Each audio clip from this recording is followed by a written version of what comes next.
Hi, I'm Chantel Cohen, and today we're going to talk a little bit about wine. And really, it's kind of more wine manners. We've been talking about manners, and more of you want to hear a little bit more about my life, and so I thought this might be kind of a fun way to talk a little bit about myself. I love wine tasting, and we have friends over often, and we always have wine. I have a wine collection. It's very modest compared to most people. I have friends who have thousands of bottles and I have about 300. But I lay down wines and keep them for about 15 years or so and bring them out. And it's always fun to have a wine. Like my husband and I were married in 1994 and we have wines from 1994. We have wines from 1999 when our son was born, 2004 when our other son was born, and 2007 when our daughter was born. And so, wine can mark time. It's not all wine is meant to be laid down, meaning stored and kept for years. Most wine is meant to be enjoyed within, 1 to 3 years time. So don't think that you need to lay down all wines. And here I have kind of some everyday wines. I'm sure most of you are familiar with Sterling, which is awesome. This is a 2016. So it's just about, 5 years old, and it's ready to drink now.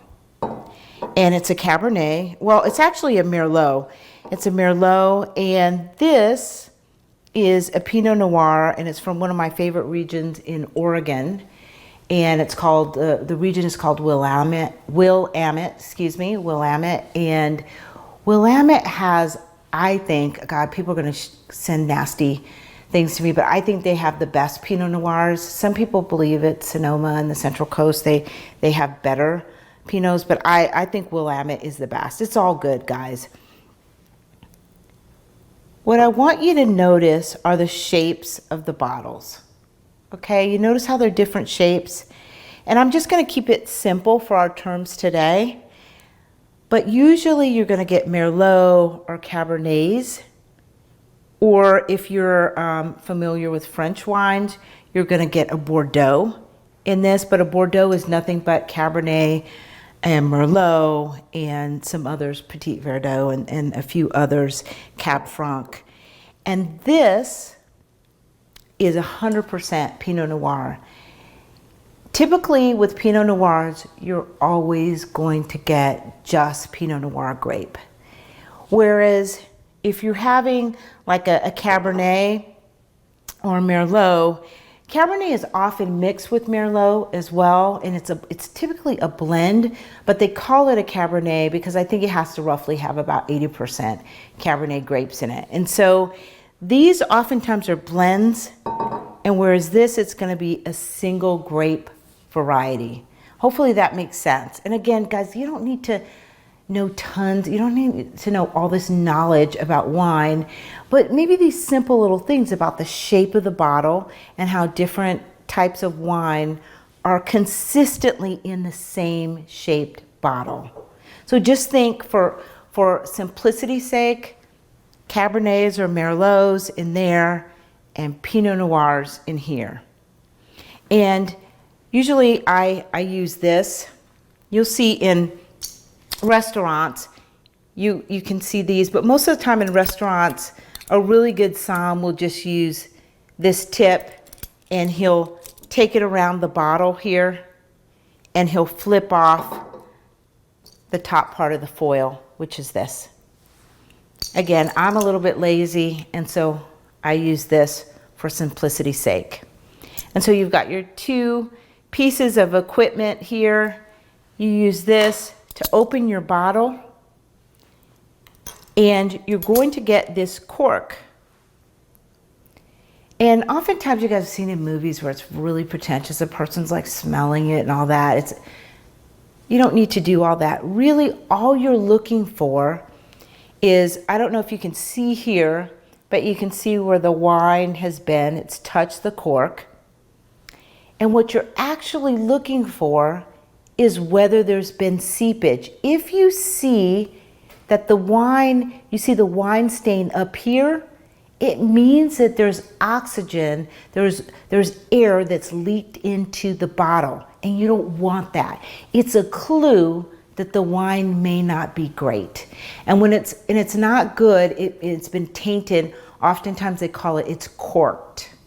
The wine is corked. And when it's corked, it kind of smells like damp basement. It's got this really odd taste to it, and a lot of people drink corked wine because they don't know it's corked. But it has this, some people say it has almost like a wet dog quality or dog's breath. But for me, it's more damp basement. And so if you see that leakage, like meaning the stain is coming up here, it's a clue for when you go to taste it that maybe the wine has had too much air and it's not good, and it could be what they call corked.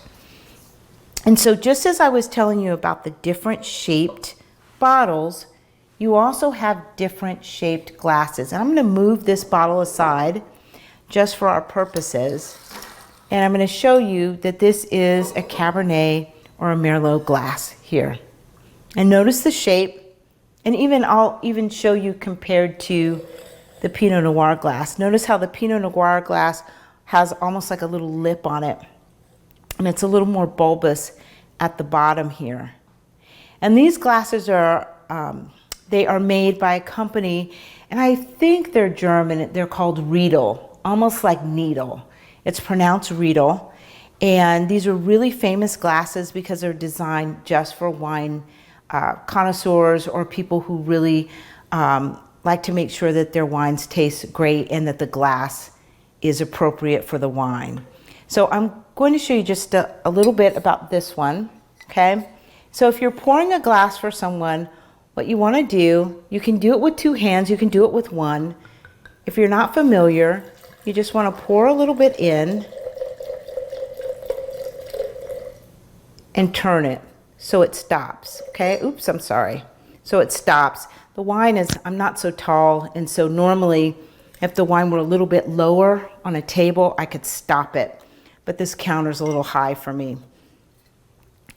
And so one of the things you want to do is aerate the wine. So you're gonna move it around like this. It's just so that the air comes in contact with the wine, and so all the molecules get all mixed up and you're gonna get the best flavor of the wine. Some people, I use this all the time. This is, you can get this at Williams-Sonoma. It's super awesome. I love it. And so it kind of aerates the wine for you. You put it on top, and I'm gonna just show you in this glass. And I'm gonna do it here because it's a little bit easier for me.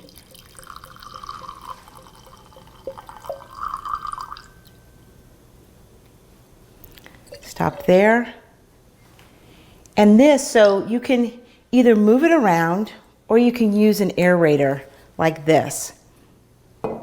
And so you're moving around the wine. And, you know, you may just be talking to someone, but if you're in a restaurant, the waiter or the somm is going to wait for you to taste it. You've moved it around, you've got all those molecules going, and then you just want to sniff the wine. When I first learned how to wine taste, a lot of people would tell me just to smell it very quickly. And so oftentimes people will say you get ripe fruit on it, red fruit. Red fruit is like cherries. Or, you know, if it's dark fruit, it's like plummy.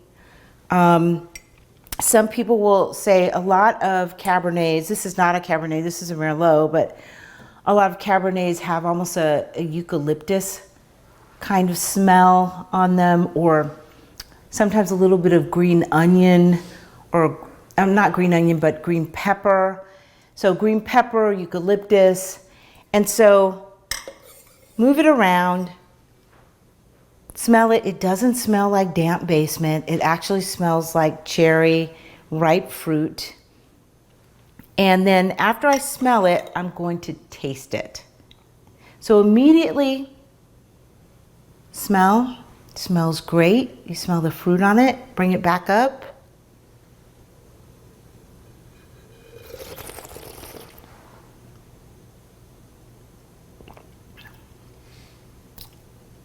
I don't know if you guys noticed what I just did there, but I actually took very little bit of wine and then I kind of sucked in some air, because again, you're wanting to get the best flavors, and then you want to swallow very, very slowly. And oftentimes with Cab, I get a lot on the middle of my tongue, and it almost tastes like aspirin a little bit. It's probably from the stems that come in contact with the wine. So I'm going to do it just one more time. I've moved around my wine. I've smelled it. It smells great. It's got all this red ripe fruit on it. It's got a little bit of bell pepper on it, eucalyptus. Fantastic. And then I'm going to take it up to my mouth. You're going to see me just take a tiny bit, and then I'm going to take a little bit of air, but you don't want to take it too fast because you'll cough. Or if you have too much wine in the mouth, you'll cough. So one more time.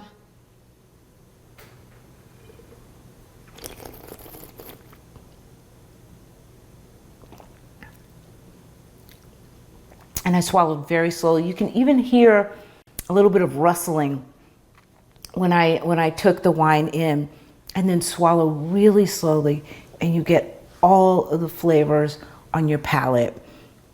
And you'll taste a lot of things. You'll taste some of that ripe fruit. Sometimes the fruit is different on the nose than it is on the tongue. You can tell a lot about the color of the wine. And if we had a white sheet of paper here, often tables are white, you would look at it and you can often tell how old the wine is, or roughly how old it is. And so some people call that the development. And so you're gonna maybe move the wine around. You may look at it against that white tablecloth. And if it looks clear, and that means it's great, and it usually comes to a watery a watery edge. So it's kind of dark in the middle, watery edge. Mix it around a little bit. Take it on the nose. And I've seen people they go all the way in. I've seen people who go just a little bit. I think if you really want to get a lot, go all the way in, but sometimes it just doesn't look that great at a restaurant. You've sniffed it.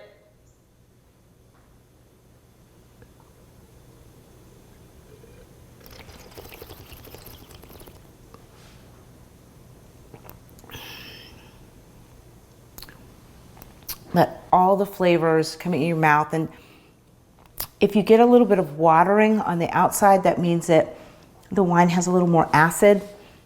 Like in Pinot Noir, you're going to get more acid than you would with a Merlot. And then, you let your waiter know, or if you're at home, hey, this wine is great. And then after, you never serve yourself. You then go around the table if you're having a dinner party, and then you serve yourself last, even though you've got a little bit of wine in the glass. And with these kind of glasses, you only want to fill it up to here. They're not meant to. Sometimes I go to restaurants and they fill the glass all the way to the top. You're not supposed to do that. Roughly, if you were having this glass and you wanted to give somebody a really nice pour, this would be it. This would be it. And in this glass, it would be, I'm gonna have to give this wine all to my husband. I'm gonna put it back in the bottle. But you see, it's not all the way to the top. Avoid that. Don't fill wine all the way to the top. It should look like this. And remember, once you've tasted the wine and you've said it looks great, it looks clear, it's good, you've smelled it, the nose it smells great, you know that it hasn't been exposed to too much oxygen, and you could tell that earlier from the cork. You want to take a little bit in your mouth and then swallow very slowly. And then, you may, if you're with wine people, you may want to say, hey, it tastes like this. But most people aren't going to want to do that. Like 99.9% of people are not going to want to talk about the wine. And so you go to other people's glasses, you serve them, and then you serve yourself last. Because when you're tasting, you're only going to put a little bit in. And so hopefully this makes sense. Also, let's say you want to toast with your wine. Do not toast. Don't pick up your wine like this. This is such a no-no. One, it warms the wine, which you don't want. It just, wine people always hold their glasses like this. Always, always, always, always. And if you notice, let me show you something. If I were toasting, I want you to hear the sound. Now I want you to hear the sound here. It's different, isn't it? I'm going to do it one more time. Right? It's kind of like it clinks, but listen here. Yeah, so when you toast, hold by the stem. The same is true of these. If I do this is crystal. If I hold it by the stem, you get a completely different sound. So you don't want to warm the wine, but wine people always hold, or people who know about wine, they always hold it this way. It's not meant to be held like this, like it's a goblet and you're in King Arthur's court. So just know that you'll be able to tell the difference at a table, sometimes just by the way that people hold their glass. The other thing, if you are making a toast to a friend, that when you make the toast, you clink the glasses together. You're like, to my wonderful husband, he's the father of my children, but he's not only that, he's my best friend. Happy birthday. Right? Everybody goes around. You clink glasses with everyone. You don't also want to toast with water. It's bad luck. Everybody has a sip. And we're not wine tasting, so I didn't do, right? And then you look at everyone. You take a sip, you look at the people that you're sitting with, and you do this. And then you put down your wine glass. If you are the person who is being toasted, you do not drink to yourself. So you've gone around to my wonderful husband, who's not only my father of my children, he's my best friend. We clink glasses. Let's say this is my husband, Kevin. He's touched everybody's glasses. Everybody then takes a sip. Kevin does not take a sip. And then you look, and you may want to linger a little longer on the birthday boy, right? And then you put the glasses down. The person who's being toasted does not drink. It doesn't mean they don't drink, 30 seconds later. They do. But when you're doing a toast, you don't drink to yourself. And remember, once you've toasted, you take a sip. And you look.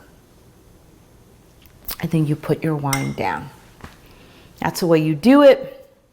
It's kind of etiquette standard 101.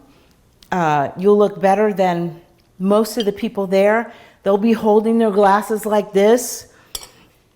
The other thing you might want to notice is I'm putting this in a Pinot Noir glass. I wish you guys could really see this because these bad boys actually look very different. They actually look really different. This is much more watery at the edge. It's a little paler purple. This is my favorite grape. I love Pinot Noir. It is, I always say that Pinot Noir is kind of like the wife. And again, I know this is not a Cabernet. It's actually a Merlot, but I'm going to call it a Cabernet. It's kind of like the mistress. It's a little more showy. little more in your face, a little less, I think, sophisticated. And so it's my personal opinion. Anybody who's an enophile, who does lots of wine tastings and all that, do not send me your comments. I like what I like. I love Pinot Noir. I love Merlot. I love a good Cabernet. But if I had only one red wine to drink, it would be Pinot Noir. If I had only one white to drink, it's gonna be champagne. I just love champagne, which is also, believe it or not, you guys, it has the Pinot Noir grape in it as well. They just take the skins off. So when you notice, when you open up a grape, you notice how in the center, it's almost like a white color. It's almost like a clear color. Wine gets the color from having contact with the skins. So they leave the skins, and sometimes the stems too, and that adds something called tannins, and I won't get into that. But they leave it in contact, and that's what it gives it its color. So champagne is always a blend of grapes, but one of the primary grapes is Pinot Noir. It also has Chardonnay in it as well. And I think, I'm trying to remember the last. So if anybody remembers what the last one is, please put it in the comments somewhere. But there is a third grape that's involved. And sometimes you'll see champagne, it says Blanc de Blancs. That means it's just, it has 100% Chardonnay in it. Or if it's regular champagne, it's always going to be a blend of those three grapes. So champagne is not like a Pinot Noir that just has one single grape variety. Hopefully you guys, this helps. Wine is meant to be enjoyed, and it's meant to be enjoyed mostly with food. And so having a good, glass of wine every night is healthy for you. Too many glasses, not so healthy, guys. But believe it or not, wine drinkers do live longer than teetotalers. So there is a lot of benefits to having red wine with your meal. I hope this helps. I hope the next time that you toast, or you go to a wine tasting, or just simply having dinner with friends, and you're toasting like this, you know what to do. You feel at ease, you feel comfortable, and it just, it's good manners. It tells people you know a little bit about something, and it kind of, says a little bit of sophistication to you. I hope this helps, guys. I know you've wanted to know a little bit more about my life, and not just about like anxiety and depression and couples. And so this is something I really enjoy. Having a great glass of wine, having friends over, sitting around and talking is one of the best ways to get to know people. It brings people together. A good meal, great bottle of wine is like all that's needed for really great conversation and a great evening. I'm Chantel Cohen, and I hope you become one again. I hope you guys enjoyed this. Please subscribe to us on our YouTube channel. Follow us on Instagram and Facebook. I'll see you soon.